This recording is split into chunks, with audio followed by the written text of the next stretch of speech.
नमस्कार दोस्तों, आज हम एनसीईआरटी गणित कक्षा 10 के क्वेश्चन नंबर 7 को हल करेंगे, जिसमें कि दिया हुआ है प्रमेय 6.1 का प्रयोग करते हुए सिद्ध कीजिए कि एक त्रिभुज की एक भुजा के मध्य बिंदु से होकर दूसरी भुजा के समांतर खींची गई रेखा तीसरी भुजा को समद्विभाजित करती है। तो पहला जैसा क्वेश्चन में कहा जा रहा है उससे हम अपने माइंड में चित्र बन जाना चाहिए। तो उसको देखते हैं क्या कर रहा है कि एक त्रिभुज, तो पहले हम एक त्रिभुज बना लेते हैं जो कुछ इस तरीके का होगा। इसको नाम दे देते हैं कि ए, बी और सी है। क्या कर रहा है कि एक भुजा के मध्य बिंदु, तो मान लेते हैं कि ये भुजा है और इसका मध्य बिंदु यहाँ पर कहीं इसको हम डी मान लेते हैं, से होकर जाने वाली भुजा होकर दूसरी भुजा के समांतर, मतलब कि इससे जो रेखा जाएगी वो इस भुजा के समांतर है BC के, तीसरी भुजा को समद्विभाजित करती है। मतलब कि जो रेखा जाएगी और तीसरी भुजा मान लेते हैं कि AC को बिंदु E पर काटती है। तो ये हमें सिद्ध करना है कि ये E जो है AC को समान भागों में बांटती है। और इसको दिखाने के लिए हमको प्रमेय 6.1 मतलब कि BPT प्रमेय, आधारभूत समानुपाती प्रमेय का प्रयोग करना है। तो इसको हल करते हैं क्योंकि प्रमेय की तरह है। तो पहले जो दिया गया है उसको हम लिख लेते हैं कि क्वेश्चन में दिया है, क्या दिया है कि D जो है AB का मध्य बिंदु है, त्रिभुज ABC में AB का मध्य बिंदु है, मध्य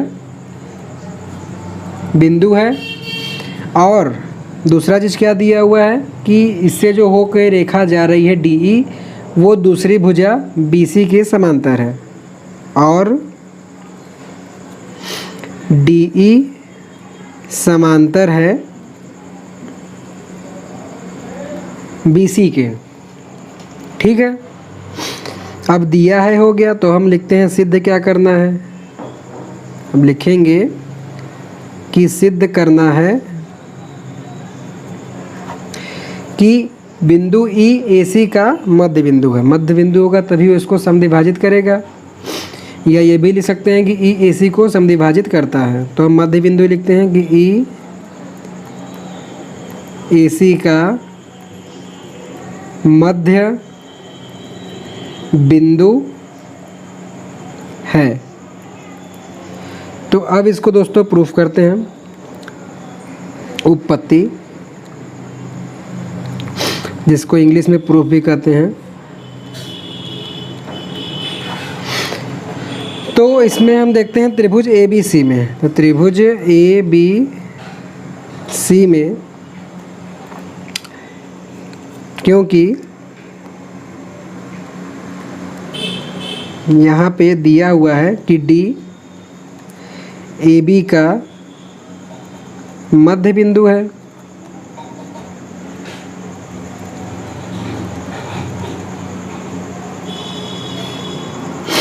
तो जब D AB का मध्य बिंदु होगा तो जितना ये भाग होगा उतना ही ये भाग होगा। तो इसलिए AD बराबर होगा DB के, ये दोनों बराबर हो जाएंगे। और अगर इसके बटे में हम करके 1 लिख दें तो इसके मान में कोई भी अंतर नहीं होगा। ठीक है, क्योंकि हमें BPT प्रयोग करना है, BPT में अनुपात होता है, तो इसको अनुपात में बनाने के लिए हमको इसके हर में 1 मानना पड़ा। अब इस BD को हम इधर ले आएंगे और 1 को ऊपर भेज देंगे, तो यहाँ से हो जाएगा AD बटे DB बराबर 1/1। ठीक है, और इसको हम मान लेते हैं कि समीकरण ये 1 है।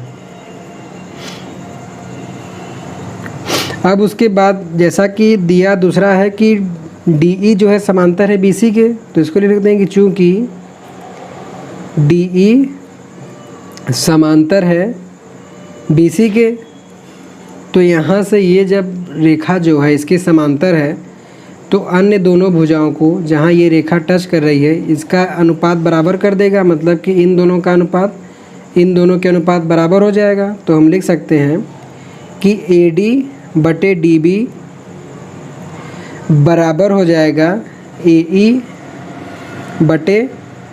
के।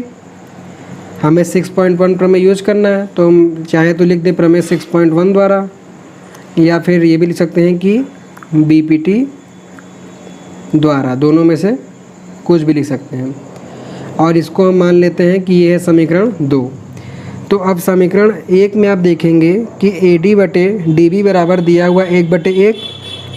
तो समीकरण 1 से AD/DB का मान उठा के हम समीकरण 2 में रख देंगे।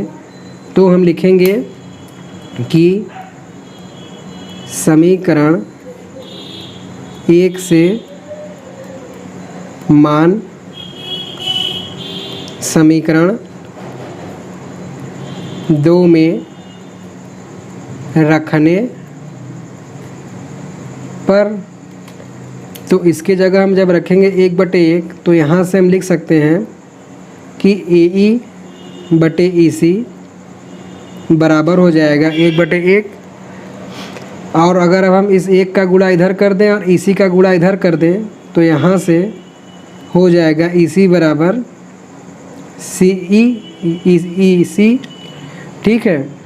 और ये तभी संभव है कि जब ये इस AC का मध्य बिंदु हो, तभी इन दोनों का अनुपात, मतलब कि ये वाला अनुपात इस अनुपात के बराबर हो।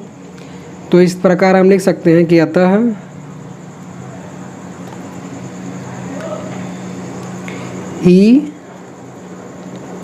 AC का मध्य बिंदु है। और इस प्रकार हमने इसको सिद्ध करके दिखा दिया। तो हम लिखेंगे इति सिद्धम या हैंस प्रूव्ड। हिंदी में आप चाहें तो लिख सकते हैं इति सिद्धम, दोनों का मतलब एक ही हुआ। तो दोस्तों इस तरीके से हमारा क्वेश्चन नंबर 7 भी हल हो जाता है। आशा करता हूँ कि बताया गया सवाल आपको अच्छे समझ में आया होगा। तो प्लीज़ वीडियो को लाइक, शेयर और कमेंट ज़रूर कीजिएगा। और आगे की आने वाली सवालों से सब अपडेट रहने के लिए चैनल को सब्सक्राइब कर लीजिएगा। So thanks for watching.